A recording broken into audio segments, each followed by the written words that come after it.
வணக்கம் children, this is Malathi. நாம் இன்னைக்கு exercise 3.14ல first question பார்க்க போறோம். Write each of the following expression in terms of alpha plus beta and alpha beta. அதாவது கீழே கொடுக்கப்பட்ட கோவைகளை ஆல்பா கூட்டல் பீட்டா மற்றும் ஆல்பா பெருக்கல் பீட்டா வாயிலாக மாற்றி எழுதுக அப்படின்னு கொடுத்திருக்காங்க. நமக்கு இதான் first question. Alpha by 3 beta plus beta by 3 alpha அப்படினு இருக்காங்க. நமக்கு இதனுடைய denominators பாத்தீங்கன்னா டிஃபரண்டா இருக்கு. பாத்தீங்களா இந்த பகுதி இதனுடைய பகுதி 3 பீட்டாவும் இதனுடைய பகுதி 3 ஆல்பா அப்படினும் இருக்கு. இல்லைங்களா? இப்போ நம்ம முதல் விஷயம் என்ன பண்ணலாம்னா ரெண்டுலயும் இருக்கக்கூடிய இந்த 3 வெளிய எடுத்துற போறோம். எப்படி அப்படினா 1/3. ஏனா பகுதியில தான் 3 இருக்கு. தொகுதியில கிடையாது இல்லீங்களா? சோ டினாமினேட்டர்ல இருக்கிற 3 தான் காமனா எடுக்கணும் அப்படிங்கும்போது கீழ தான் 3 எடுப்போம். அப்ப வெறும் கீழ 3 ன்னு எழுத முடியாது இல்லீங்களா? அதுக்காக மேலே ஒரு 1 போட்டு 1/3 வெளிய எடுக்கிறோம் அப்படினு எழுதிட்டு மீதி இருக்கிறது நம்ம எழுத போறோம். என்னன்னா ஆல்பா பை பீட்டா அப்படினும் ஃபர்ஸ்ட் டேர்ம்ல என்ன இந்த 3 வெளிய எடுத்துட்டோம். சோ ஆல்பா பை பீட்டாவும் அதே போல இந்த 3 வெளிய எடுத்ததனால பீட்டா பை ஆல்பானும் நமக்கு மீதி இருக்கும். ஓகேங்களா? இந்த denominators are different. பாத்தீங்களா பகுதிகள் வேறு வேறாக இருந்துச்சுனா ரெண்டு முறையில நம்ம பண்ணுவோம். ஒன்னு மீபோமா கண்டுபிடிக்கிறது, finding LCM between the denominators. But இத பொறுத்த வரைக்கும் ஒண்ணு தான் எலிமெண்ட்ஸ் இருக்கு. அதனால நம்ம கிராஸ் மல்டிப்ளை பண்ணிக்கிட்டோம்னா ரொம்ப ஈஸியா இருக்கும்ங்கறனால நம்ம இத கிராஸ் மல்டிப்ளை பண்ண போறோம். அதாவது குறுக்கு பெருக்கல். உங்களுக்கு குறுக்கு பெருக்கல் அப்படினா என்னன்னு தெரியும்? ஒண்ணும் இல்ல. நமக்கு பாருங்க இந்த denominator இருக்கு இல்லையா? இத இங்க கொண்டு போய் இது கூட வச்சு பெருக்கிக்கிறது. அதே மாதிரி இந்த டினாமினேட்டர் இந்த பகுதியை இது கூட வச்சு இங்க பெருக்கிக்கிறது. அப்புறம் இது ரெண்டையும் பெருக்கிட்டா ரெண்டுக்கும் பொதுவான பகுதி கிடைச்சிடும் இல்லீங்களா? அதுக்காக தான் இந்த மாதிரி பண்ணுவோம். சோ இப்போ 1/3 என்னாச்சு? இந்த ஆல்பாவை இது கூட பெருக்கும்போது alpha into alpha alpha square அப்படின்னு ஆயிடும். அதே போல இந்த பீட்டாவை கொண்டு போய் இங்க பெருக்கும்போது இது பீட்டா ஸ்கொயர் ஆயிடும். Beta into beta beta square ஆகும். நடுவுல இருக்கிற பிளஸ் நம்ம போட்டோம். அப்புறம் இந்த டினாமினேட்டர் பொது பகுதி மாத்துறதுக்காக தானே நம்ம இந்த மாதிரி பண்ணோம். அதனால காமன் டினாமினேட்டர் போட்டுக்கிறோம். அது இந்த ஃபிராக்ஷன் பார் போட்டுக்கிறோம். இப்போ காமன் டினாமினேட்டர் என்ன அப்படின்னா இந்த ஆல்பாவும் பீட்டாவும் ரெண்டையும் பெருக்கி கீழே போட்டுட்டோம். இவ்வளவுதான். ஸோ நமக்கு 1/3 into alpha square plus beta square by alpha beta அப்படின்னு கிடைச்சிருச்சு. ஆனா நமக்கு என்ன சொல்லியிருக்காங்க அப்படின்னா ஆல்பா பிளஸ் பீட்டாவாகவும் ஆல்பா பீட்டாவாகவும் மாத்திட்டு இருக்காங்க. நமக்கு இங்க ஆல்பா பீட்டா இருக்கு ஓகே. பட் மேல பாத்தீங்கன்னா alpha square plus beta square இருக்கா? சோ அதையும் நம்ம சேஞ்ச் பண்ணணும் அப்படின்னு அர்த்தம். நமக்கு தெரியும் a square plus b square அப்படிங்கிற டேர்ம் எங்க நம்ம பயன்படுத்துவோம் அப்படின்னா a plus b the whole square is equal to a square plus b square plus 2ab அப்படிங்கிற இயற்கணித முற்றுரிமையில பயன்படுத்துவோம் இல்லைங்களா? அல்ஜிப்ரைக் ஐடென்டிட்டில இந்த ஐடென்டிட்டி நம்ம படிச்சிருக்கோம். இதுல இந்த மாதிரி a ஸ்கொயர் பிளஸ் b ஸ்கொயர்ங்கிற டேர்ம் இருக்கு. நமக்கு alpha square plus beta square வேணும் அப்படின்றதுனால தான் நம்ம இந்த இயற்கணித முற்றுரிமையை ஞாபகத்துக்கு கொண்டு வந்து நம்ம இதை சேஞ்ச் பண்ணி எழுத போறோம். எதுக்குன்னா நமக்கு இது ரெண்டும் தான் இங்க இருக்கு. அப்போ இதுக்கு தேவையில்லாத இதை இந்த பக்கம் தூக்கிட்டு போறோம். என்னென்ன a plus b the whole square இந்த plus 2ab left side வரும்போது minus 2ab ஆகிடும். which is equal to a square plus b square ன்னு right side ஆகிடுச்சு. பட் நமக்கு இங்க என்ன வேணும் அப்படின்னா ஆல்பா ஸ்கொயரும் பீட்டா ஸ்கொயரும் தான் வேணும்னு இருக்காங்க. ஒன்றும் பிரச்சனை இல்லை. நம்ம ஏங்கிறத ஆல்பாவாக்கி பிங்கிறத பீட்டாவாக்கிட்டோம். பாருங்க alpha square plus beta square அதே மாதிரி லெஃப்ட்ல பண்றோம். ஏ இப்போ ஆல்பாவாக்கிட்டோம், பிஏ பீட்டாவாக்கிட்டோம். So here also alpha beta. அப்போ alpha square plus beta square இப்படி எழுதலாம் இல்லைங்களா? என்னன்ட்டு alpha plus beta the whole square minus 2 alpha beta. So இதை நியூமரேட்டரை மட்டும் மாற்றி எழுத போறோம். இந்த 3 இங்க கூட பெருக்கிக்கலாம். பாருங்க என்னன்னு கீழே 3 ஆல்பா பீட்டா அப்படின்னு இந்த 3 உள்ள கொடுத்து கொண்டு போய் பெருக்கிட்டோம்.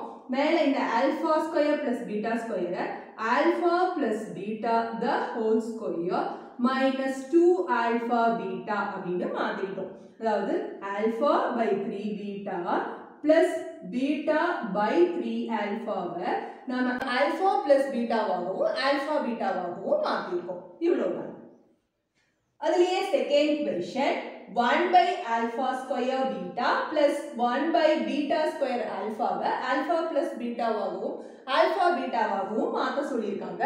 நம்ம பாருங்க ரெண்டையும் ஃபர்ஸ்ட் எடுத்து எழுதிக்கலாம். 1 by alpha square beta plus 1 by beta square alpha அப்படின்னு எழுதிட்டோம். இப்போ என்னன்னா இது ரெண்டுக்கும் நம்ம எப்படி இங்க காமனா 3 இருந்துச்சுன்னு வெளியே எடுத்தோம் இல்லைங்களா, அந்த மாதிரி இந்த பகுதியில ஏதாவது பொதுவா இருக்கான்னு பார்த்தா ரெண்டுலயும் ஆல்பா இருக்கு, ரெண்டுலயும் பீட்டா இருக்கு. அப்படின்னா இதற்குரிய சின்ன பவர் நம்ம வெளியெடுக்க முடியும். முதல்ல ஆல்பா அது பார்க்கலாம். இங்க ஆல்பா ஸ்கொயர் இருக்கு, இதுல ஆல்பான்னு இருக்கு. அப்ப சின்ன பவர் இந்த ஆல்பா தானே, அதனால 1 பைன்னு போட்டு, ஏன்னா மேல ஒண்ணுதான் இருக்கு, ஸோ 1 பைன்னு போட்டு கீழே தான் நம்ம எடுக்க போறோம். அதனால நம்ம கீழே பார்க்குறோம், ஆல்பா ஃபர்ஸ்ட் எடுத்துட்டோம். அதே போல இது ரெண்டுலையும் பீட்டாவோட சின்ன பவர் எதுனா இந்த பீட்டா தான். இதுல பீட்டா ஸ்கொயர் இருக்கு, இதுல பீட்டான்னு இருக்கு. அப்ப இதுதான் சின்ன பவர், அதை வெளியெடுத்துடும். அப்புறம் இன்னொரு விஷயம், ஏன் டீச்சர் சின்ன பவர் வெளியெடுக்கணும், பெரிய பவர் எடுக்க முடியாதா அப்படிங்கிற கேள்வி உங்கள்கிட்ட வரும். பாருங்க, இப்போ இந்த 1 by alpha square b by beta alpha into beta இதை பிரிச்சு எழுதிக்கலாமா? அதே போல இதுலயும் 1 by beta into alpha பிரிச்சு எழுத முடியும். ஸோ ரெண்டுலேயே இருக்கக்கூடிய விஷயம் அப்படின்னா பாருங்க, இதுல ஒரு ஆல்ஃபா இருக்கு, இதுலயும் ஒரு ஆல்ஃபா தான் இருக்கு. சரிங்களா, அதனால நம்ம என்ன பண்ண முடியும்னா கீழே ஒரு ஆல்ஃபா வெளியே எடுத்துடலாம். ரெண்டுலயும் இருக்கிறதானே நம்ம எடுக்கணும், அதனால ஒரு ஆல்ஃபா எடுத்துடலாம். பாருங்க, இங்க ஒரு பீட்டா தான் இருக்கு, அப்போ ஒரு பீட்டா தான் பொதுவா எடுக்க முடியும். ஸோ பீட்டான்னு ஒரு பீட்டாவை பொதுவா எடுத்துரும். இதனாலதான் நான் சின்ன பவரை வெளியே எடுத்துக்கோங்க அப்படின்னு சொல்றேன். பாருங்க, இதுல மீதி என்ன இருக்குங்கிறத அரேஞ்ச் பண்ணி எழுத போறோம். 1 by இதுல என்ன எடுத்திருக்கோம், ஒரு ஆல்பாவும் எடுத்திருக்கோம், ஒரு பீட்டாவும் எடுத்திருக்கோம். அப்ப இதுல என்ன மிச்சம் இருக்குன்னா ஒரு ஆல்பா மட்டும் இருக்கும். அதே மாதிரி பிளஸ் இதுல 1 by பீட்டா ஸ்கொயர் ஆல்பால ஆல்பாவும் வெளியெடுத்தோம், ஒரு பீட்டாவும் வெளியெடுத்தோம். ஒரு பீட்டா மட்டும் பாக்கி இருக்கும். ஸோ 1 by பீட்டா அப்படின்னு வந்துடும். ஓகேங்களா, இப்போ இதுல என்ன பண்ண போறோம், இதை கிராஸ் மல்டிப்ளை பண்ண போறோம். இதே மாதிரி தான் நம்ம குறுக்கு பெருக்கல் பண்ணோம்னா நமக்கு தேவையானது கிடைச்சிடும். ஸோ 1 by ஆல்பா பீட்டா, இந்த பீட்டாவை இங்க கொண்டு போலாங்களா, பீட்டா பிளஸ் இந்த ஆல்பா வாங்க கொண்டு போனா ஒரு ஆல்பா ஆல்பா. இப்போ இது ரெண்டையும் பெருக்கி போட்டா ஆல்பா பீட்டா அப்படின்னு ஆயிடும். ஸோ அடுத்த ஸ்டெப்ல நம்ம எப்பவுமே ஆல்பா ஃபர்ஸ்ட் பீட்டா நெக்ஸ்டா எழுதிக்கிறோம். ஏன்னா ஏ ஃபர்ஸ்ட் பி நெக்ஸ்டா எழுதுற மாதிரி தான் ஆல்பா ஃபர்ஸ்ட் எழுதிக்கலாம், பீட்டாவை பின்னாடி எழுதிக்கலாம். ஸோ ஆல்பா பிளஸ் பீட்டான்னு மேல இருக்கிறது எழுதிட்டோம். கீழே பாருங்க, இது ஒரு ஆல்பா பீட்டா, இது ஒரு ஆல்பா பீட்டா, ரெண்டையும் பெருக்கிட்டோம்னா alpha beta the whole square அப்படின்னு 1 by alpha square beta plus 1 by beta square alpha நம்ம alpha plus beta ஆகவும் alpha beta ஆகவும் மாற்றி எழுதியிருக்கோம். இவ்வளவுதான். First year third question 3 alpha minus 1 into 3 beta minus 1 alpha plus beta ஆகவும் alpha beta ஆகவும் நம்ம மாற்றணும். ஜஸ்ட் இது ரெண்டுக்கும் பிராக்கெட் இருக்கனால ரெண்டையும் பெருக்கணும், மல்டிப்ளை பண்ணணும்னு அர்த்தம். நம்ம ஜஸ்ட் மல்டிப்ளை பண்ணிக்கலாம். பாருங்க, ஃபர்ஸ்ட் இந்த 3 ஆல்பாவை எடுத்து இந்த 3 பீட்டா கூட நம்ம மல்டிப்ளை பண்றோம். பாருங்க, 3 3s are 9, ஆல்பாவையும் பீட்டாவையும் பெருக்கினா ஆல்பா பீட்டான்னு பக்கம் பக்கம் போட்டுக்கலாம். அதுக்கப்புறம் இந்த 3 ஆல்பாவை -1 கூட மல்டிப்ளை பண்றோம், -3 ஆல்பாவா அது மாறிடும். அதே போல இந்த -1 into 3 பீட்டா is -3 பீட்டா. அதே போல minus into minus plus 1 1s are 1ன்னு நமக்கு வந்துருச்சு. இப்போ என்னன்னா ரெண்டு பைனாமியல் எக்ஸ்பிரஷன் எப்படி மல்டிப்ளை பண்றோமோ அந்த மாதிரியான மல்டிப்ளிகேஷன் தான் இது. ஏன்னா ரெண்டு பைனாமியல் எக்ஸ்பிரஷன் தான், இரண்டு ஈருறுப்பு கோவைகளின் பெருக்கல் செஞ்சிட்டோம். இப்போ இது ரெண்டுலையும் பாருங்க ஏதாவது காமனா இருக்கானா, இது ரெண்டுலையும் -3 இருக்கு. பட் இதுக்கு எந்த லைக் டேர்ம்ஸும் கிடையாது, ஒத்த உறுப்புகள் கிடையாது. அதனால இந்த 9 ஆல்பா பீட்டாவை அப்படியே எழுதிக்கிட்டோம். இந்த ரெண்டுல இருந்தும் நான் -3 வெளியே எடுத்துக்குவேன் இல்லைங்களா, ஏன்னா இதுலயும் ஒரு -3 இருக்கு, இதுலயும் ஒரு -3 இருக்கு. அதனால நான் அந்த -3 வெளியே எடுத்துட்டேன். இப்போ இதுல என்ன மிச்சம்னா எனக்கு தெரியுது ஆல்பா மிச்சம் அப்படின்ட்டு, இதுல எனக்கு பீட்டா மிச்சம்னு தெரியும். இப்போ நான் மைனஸையும் வெளியே எடுத்துட்டேன்னா இங்க ஒண்ணுமே இருக்காதுல்ல அப்படிங்கிற இது வந்து உங்களுக்கு வரும். அதாவது என்ன அப்படின்னா இந்த மைனஸை மைனஸ் இன்டூ பிளஸ் வேற வேற சைன்ஸை மல்டிப்ளை பண்ணாதான் இந்த மைனஸ் வரும். ஸோ இந்த மைனஸும் வெளியெடுத்தோம், இந்த 3 வெளியெடுத்தோம்னா உடனடியாக அதை ரீப்ளேஸ் பண்ணுறது. ஏன்னா இந்த மைனஸ் போயிடுச்சு அப்படின்னா இந்த இடத்துல என்ன இருக்கும், உடனே அந்த இடத்துல ப்ளஸ் சைன் இருக்கும். உடனே மைனஸ் வெளியே வந்துருச்சுன்னு உடனே நமக்கு அந்த இடத்துல ப்ளஸ் ரீப்ளேஸ் பண்ணிக்கும். அப்புறம் இந்த +1. ஸோ நம்ம ஆல்ஃபா பீட்டாவாகவும் ஆல்ஃபா ப்ளஸ் பீட்டாவாகவும் மாற்றிட்டோம். இதுதான் answer for the third question. Fourth கொஷனுக்கு வருவோம். Alpha + 3 by beta plus beta plus 3 by alpha அப்படின்னு இருக்கு. பாத்தீங்கன்னா இது ரெண்டும் டிஃபரண்ட் டினாமினேட்டர்ஸ். நமக்கு எப்பவும் போல நம்ம கிராஸ் மல்டிப்ளை பண்ணோம்ல அதையே இங்கேயும் யூஸ் பண்ணிக்கலாம். நம்ம பாத்தீங்கன்னா என்ன ஆகும், இந்த ஆல்பாவை இது கூட பெருக்குவோமா, அதே மாதிரி போட்டுக்கலாம். ஆல்பா இன்டு ஒரே டேர்மா இருந்தா ஸ்ட்ரெயிட்டா மல்டிப்ளை பண்ணி போட்டுருந்துருக்கலாம். இங்க இரண்டு உறுப்புகள் இருக்கனால நான் கொண்டு போய் முன்னால வச்சுக்கிட்டேன் பாத்தீங்களா. அதே மாதிரி இந்த பீட்டாவை இங்க கொண்டு போய் வச்சுக்கலாம்.